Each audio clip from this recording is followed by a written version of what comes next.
یہ بچے کابل میں کچرے کے ایک ڈھیر سے کھانے کے بچے کھچے ٹکڑے تلاش کر رہے ہیں۔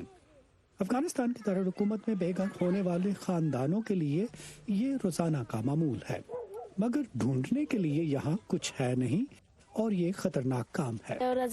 کتے ہمارا تعاقب کرتے ہیں، کبھی کبھار تو کاٹ بھی لیتے ہیں۔ ایک دن ایک کتے نے میری ٹانگ پر کاٹ لیا تھا، میں نے کلینک سے دوائی لی مگر اب بھی وہاں پر درد ہوتا ہے۔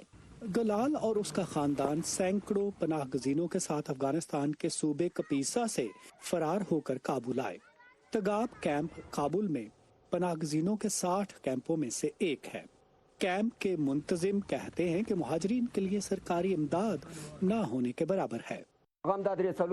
ہماری حالت بہت خراب ہے اور یہ ابتر ہوتی جا رہی ہے۔ مریضوں کے علاج کے لیے پیسے نہیں ہیں، ایندھن کے لیے لکڑی نہیں ہے۔ پچھلے چند برسوں میں حکومت نے ہماری کوئی مدد نہیں کی۔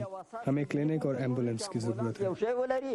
اقوام متحدہ کے اعداد و شمار کے مطابق افغانستان میں بے گھر ہونے والوں کی تعداد 20 لاکھ سے زائد ہے۔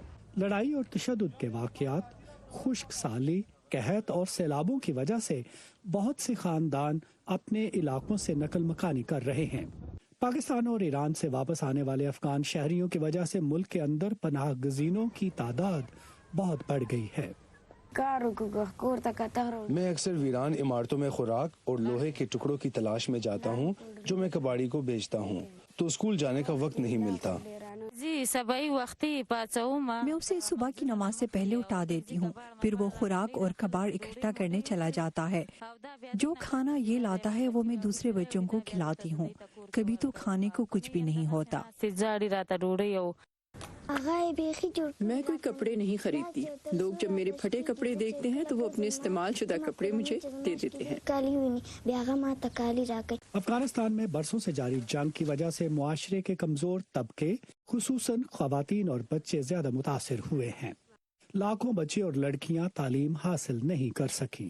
شفیقہ موسوی ایسی ہی ایک افغان خاتون ہے جنہیں جنگ کی وجہ سے ایران میں پناہ لینی پڑی۔ 63 برس کی عمر میں وہ اب کابل میں تعلیم بالغاں کے اسکول میں تعلیم حاصل کر رہی ہیں۔ جنگ مجاہدین و خلقی شروع، مجاہدین اور کمیونسٹ کے درمیان لڑائی ہو رہی تھی۔ جس اسکول میں میں پڑھتی تھی اسے دھماکوں سے اڑا دیا گیا۔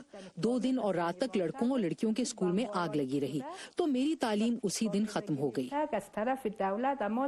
5 سال پہلے وہ وطن واپس لوٹی اور تعلیم بالغاں کے اسکول میں داخلہ لیا۔ افغانستان کی وزارت تعلیم کے مطابق 45 سال سے زیادہ عمر کے 60% افغان شہری ناخواندہ ہیں۔ ملک میں اب بالغوں کے 5000 سرکاری اسکول ہیں، جن میں 1,20,000 افراد تعلیم حاصل کر رہے ہیں۔